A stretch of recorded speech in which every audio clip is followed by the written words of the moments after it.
Good evening to everyone. Andariko Namaskaram.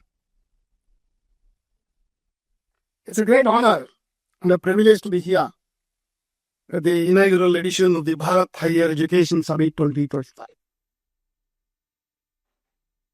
And as we all heard from the previous speaker, it is organized by the Confederation of Indian Private Universities, CIPU, and also hosted at the very vibrant and future-ready Mahindra University.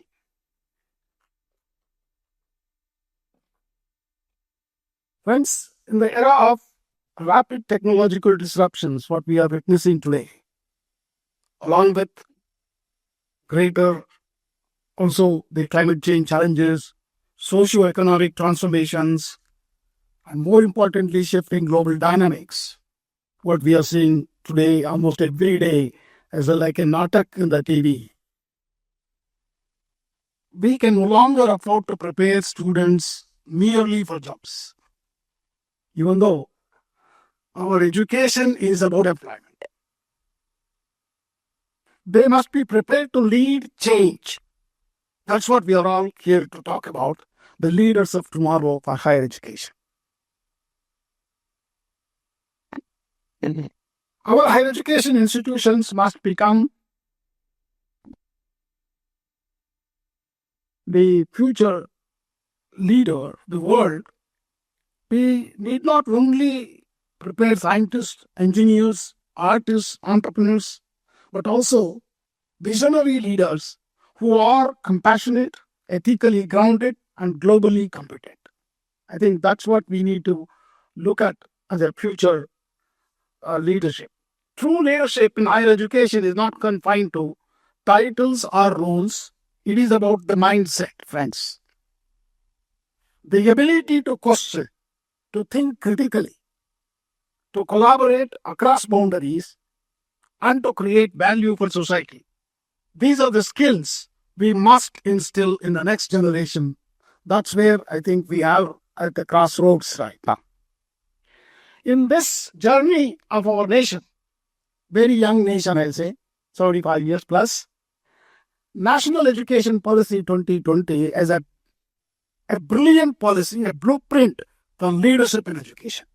If someone reads that 60 plus pages carefully, all components of this, what we are talking today are what we heard from the leaders of the previous speakers, all us put into that document. The National Education Policy under the visionary leadership of Honorable Prime Minister and the Ministry of Education has laid out a transformative roadmap, actually. So we don't need any other document, actually. We can follow that. We don't need to again sit down and prepare our agenda. The agenda is set for us for next 10 years at least, because I only look at the technological disruption 10 years, not 25 years. This policy aims to shift rote learning to critical thinking, from silos to multidisciplinary integration, and from rigidity to flexibility and creativity. So we are seeing that example, fantastic example in the last 5 years. See, NEP is a document will not be implemented in a year. Please understand, Vice Chancellors, I think I should not say this, but I will tell you, some of them say we have already implemented. Some of them say, we are taking too much time, 5 years. So, nahi hua kuch. We don't know, very difficult. I mean, we cannot say, both are wrong actually. See, NEP itself says it's a document where a lot of components are there. Multi-entry, multi-exit is not the only one. Okay. That there also we can keep talking about many other issues.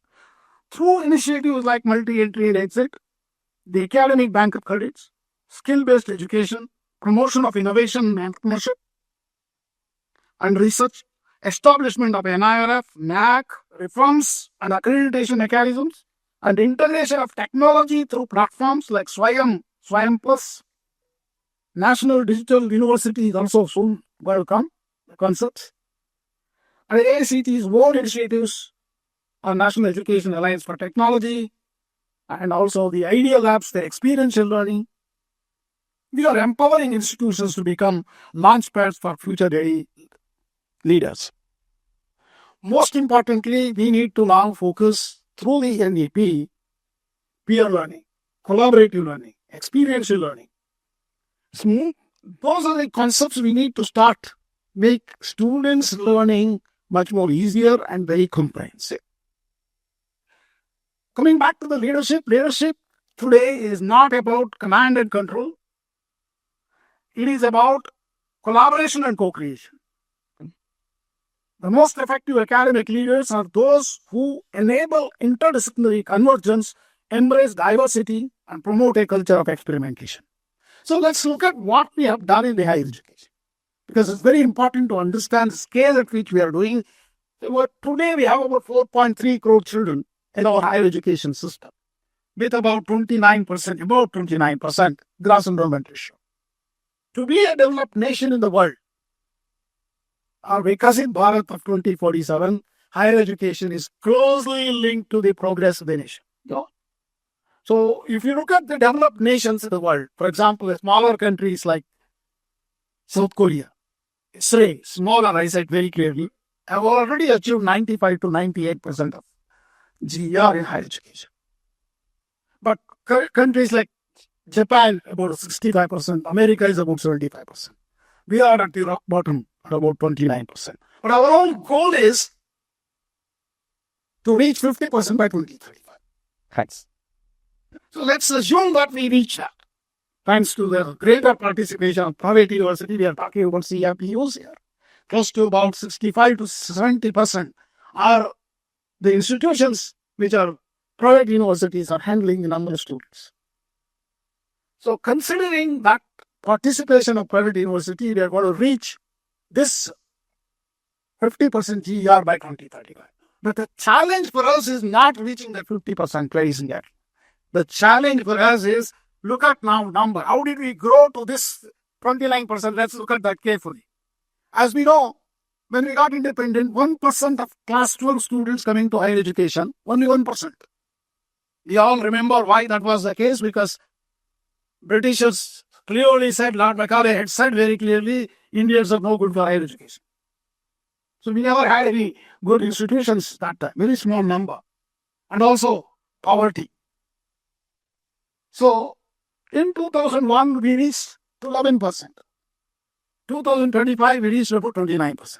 That means, even forgetting about what happened in the first 50 years of independence, from 2001 to 2025, 25 years, we only grew 18%.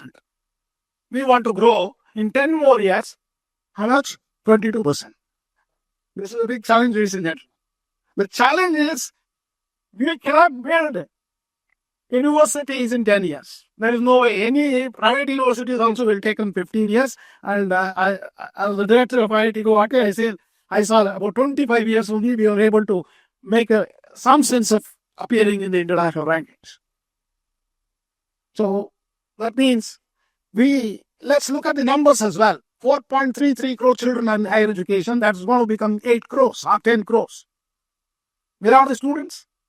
They are there, ladies and gentlemen. 2015, if you look at the GER of the elementary education, class 1 to class 5, you got the same data. It clearly shows about 94% GER in the school education. We never failed anybody up to class 10. Promote. All of them are appeared in 2025 in the 10th class now. They will be all coming to either higher education or they want a job. You have to give them by skilling, upskilling.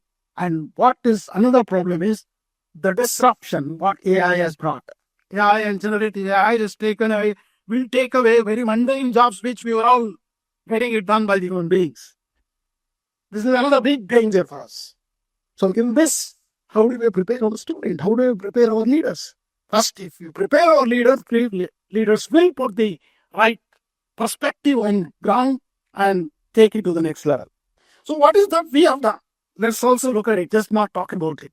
Because Rahulji was asking what is AICTE doing. Also think about, ask several questions to us. Even by our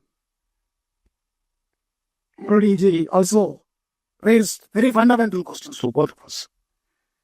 At AICT, we are actually promoting academy-industry linkages, international collaborations, and faculty capacity building, so that leadership is not limited to a few, but cultivated across every level of the institution. And we have also decided to offer leadership FDP programs soon. In a month or 2 months' time, we'll call like announcement, so that we want to take the mid-level deans and other things, at least in private engineering colleges, because our focus is there, because we have a large number of private engineering colleges.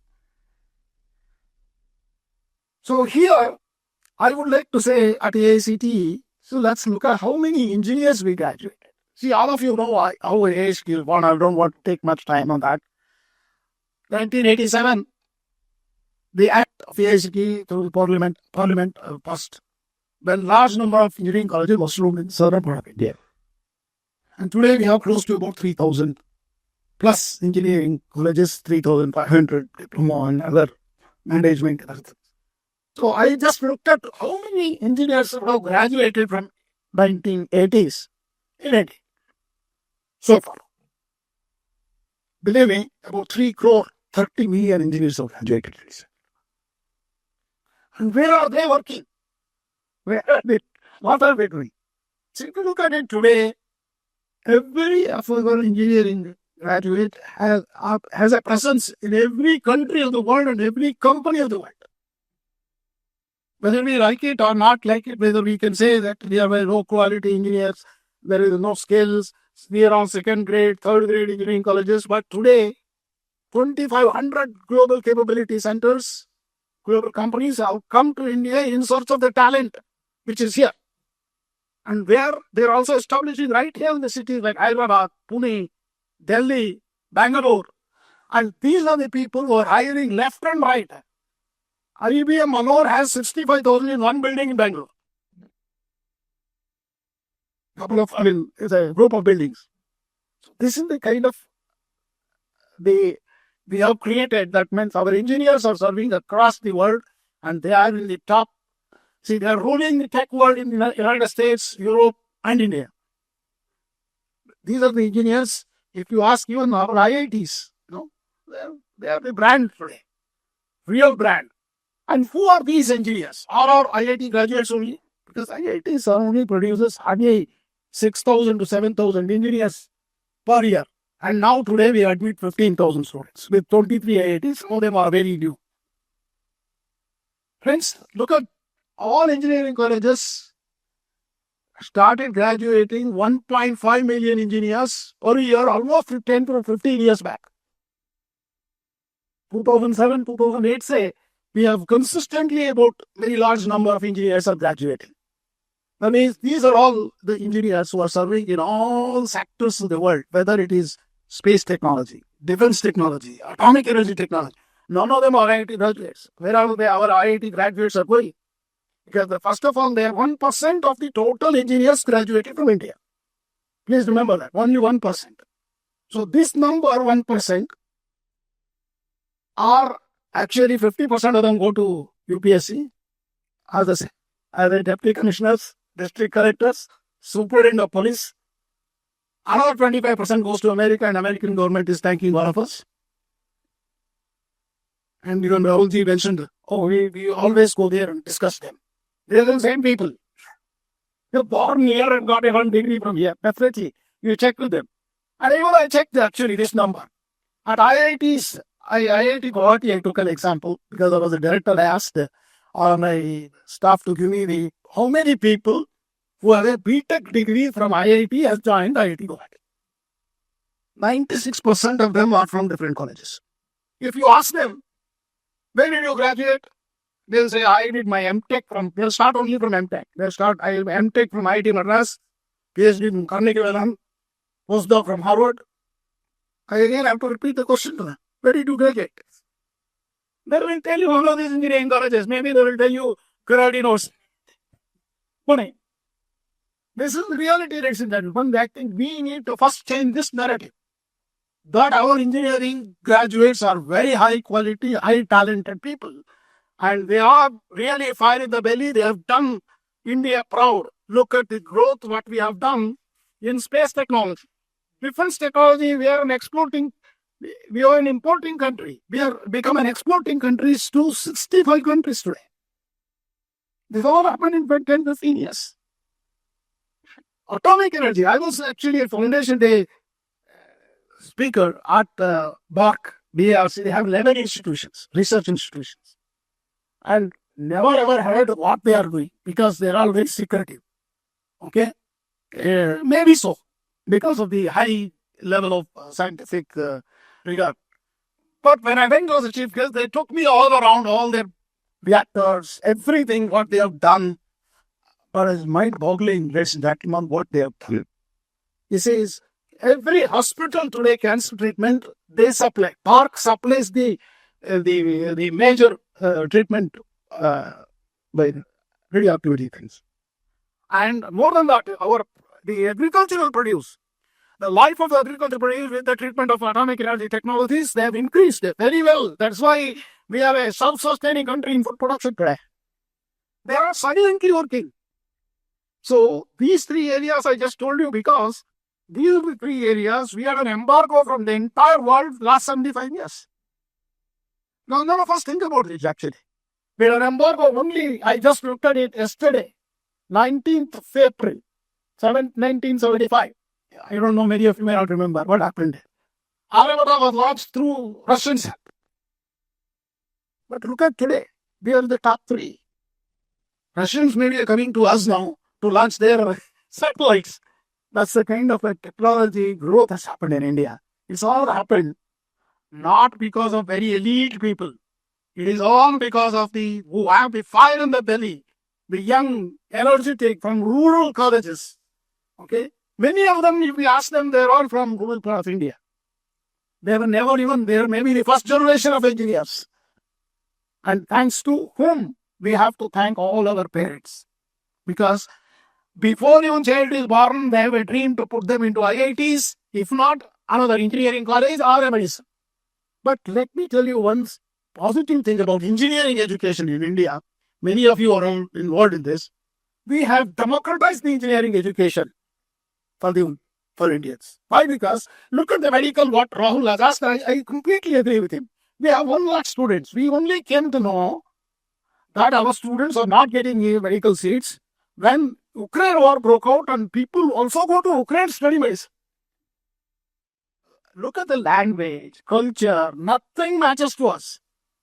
But all of our students are there just to get a medical degree because they are not getting it here. So I think what engineering has done is mind-boggling. Thanks to everybody who was either private engineering colleges or government putting up the policies and regulation. Today we have democratized the engineering education, and anybody who dreamed to work or study engineering, they have an option in India. And all emerging technology courses are available. Thanks to all my previous predecessors, very generous I am creating. And today AICTE, I am proudly will tell you, is no more a regulator, it is a facilitator.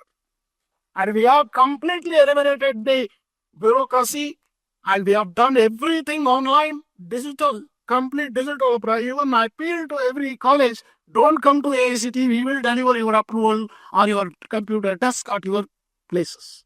We have done that. Today, if you come to AICTE, nobody will be sitting there in the queue. No one. But many of you who started engineering colleges 15 years back, all of you know that. You are sitting in a staircase, because there are no chance given to you. You may be an external crorepati se, but आपको अक्षर भी नहीं था 15 साल के पहले. I think let's accept that we have changed the engineering education and management education as well through PG diploma. What Dr. Sasabudi did in 2018, bringing all 300 the PG diploma standards, is a mind-boggling policy. For never government can never think about it. So through this, we have delivered engineering and management education to the world, ladies and gentlemen, not just for India. And if you assume that we are going to reach 50% GER by 2035, our engineers and managers will be omnipresent in every country, every company of the world, because most of the country are aging society and they don't have people to continue what they have excelled. So our people are very smart. very talented, and they are capable. We need to only trust and maybe give a universal human value course like we have started, so that they are also human beings other than engineers, scientists, doctors.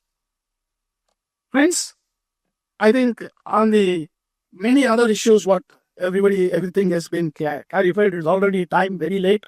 So unfortunately, so we should close this event by 7 o'clock. So I strongly believe that we have a big role in the next 10 years, not 25 years. 10 years, 4 crore children are going to come to higher education. And because of our parents, they all want to be engineers, doctors.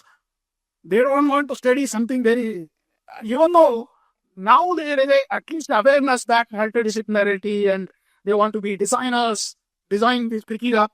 Many programs are picking up, not like the time when we were studying. So it's a golden time. I think it's a golden opportunity for the private universities to create, because they have the freedom today to make their own curriculum, make it attractive, make it entrepreneurial. And we need to create what the AICTE has done in the entrepreneurial. I wanted to tell you just a few minutes before I close down. We have last year made every institution mandatory to start the Institute of Innovation course.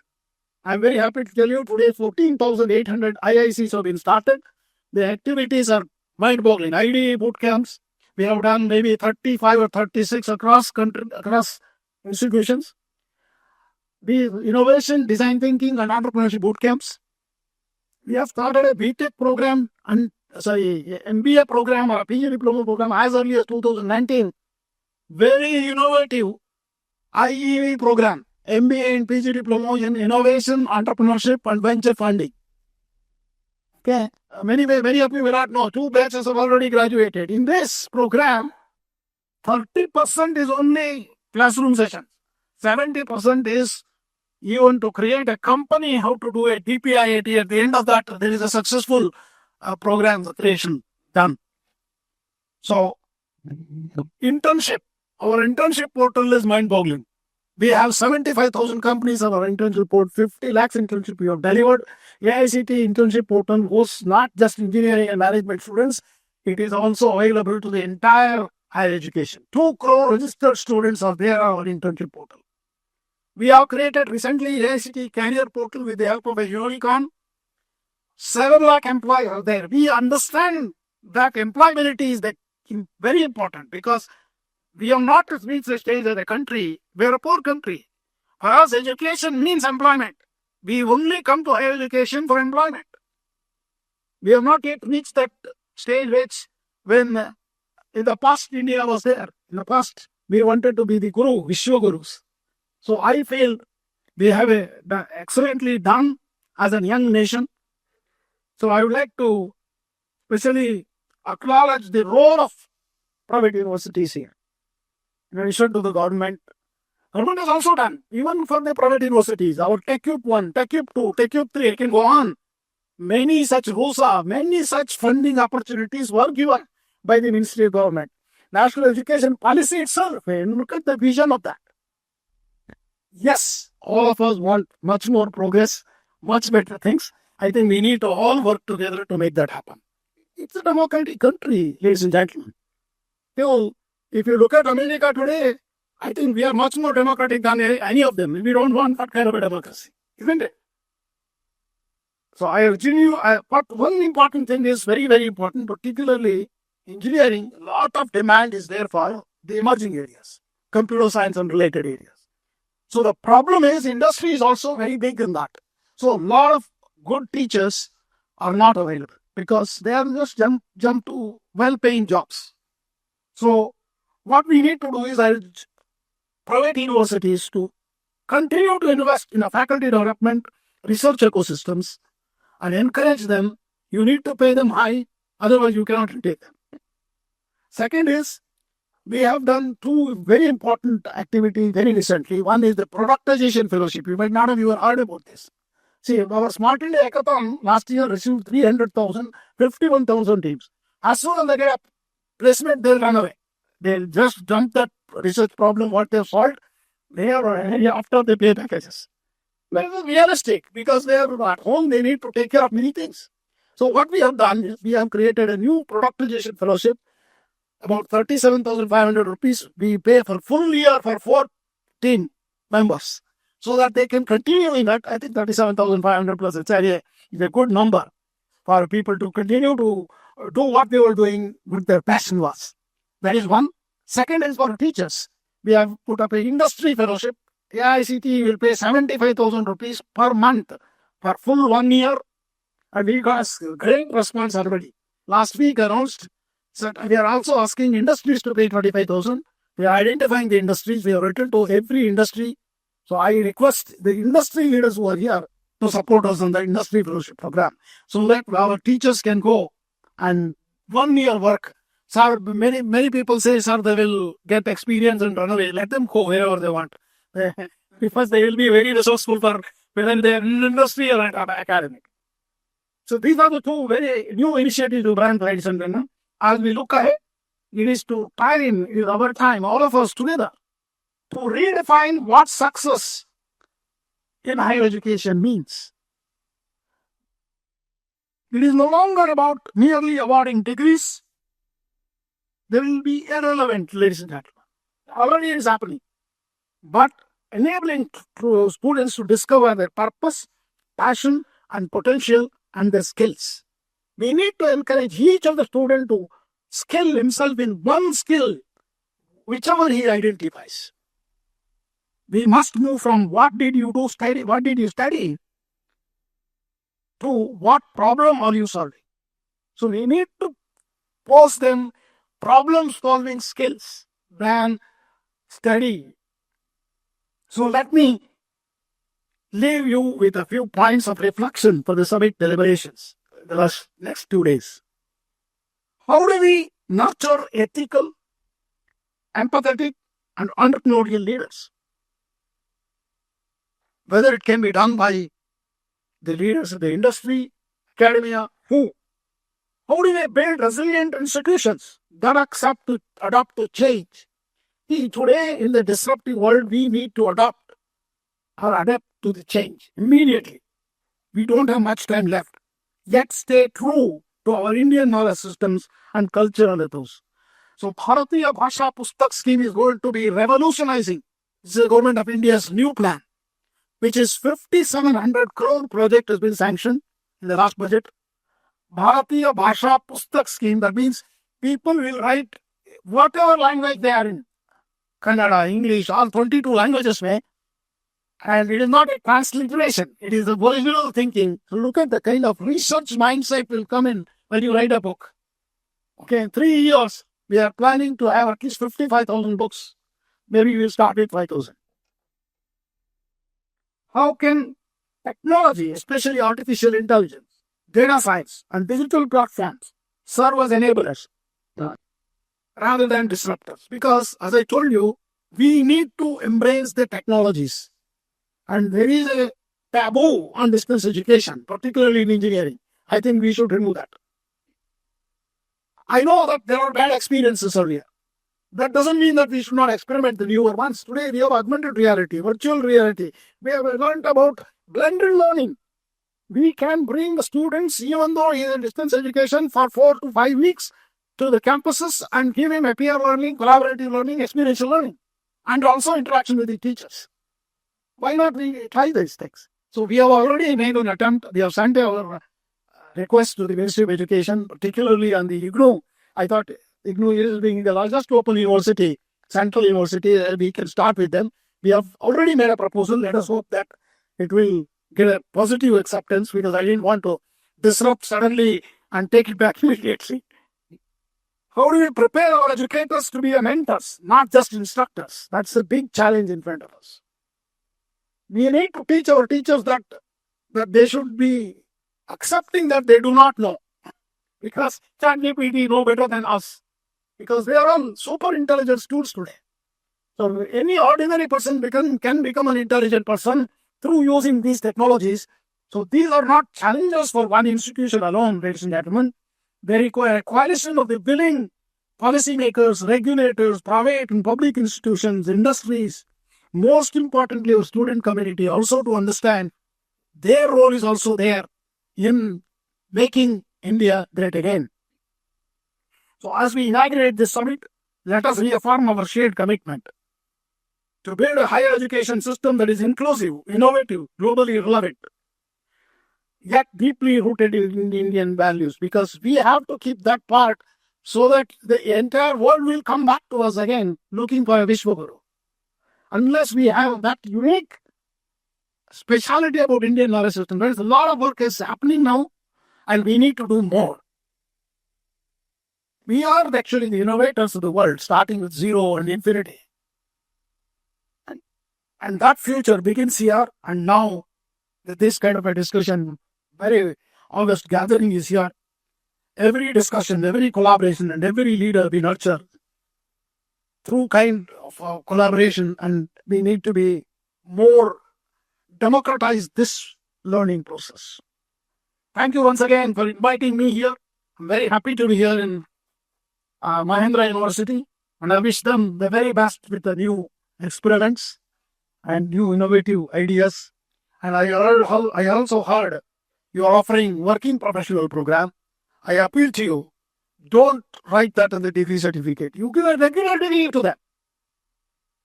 Do say, please understand, there is nothing like part-time evening program. You can do evening, but it is not necessary to mention that in the degree. Let them be everybody same as the outcome is same. That's what NAP emphasizes. Thank you very much. Namaskar, Jai Hind, Jai Bharat.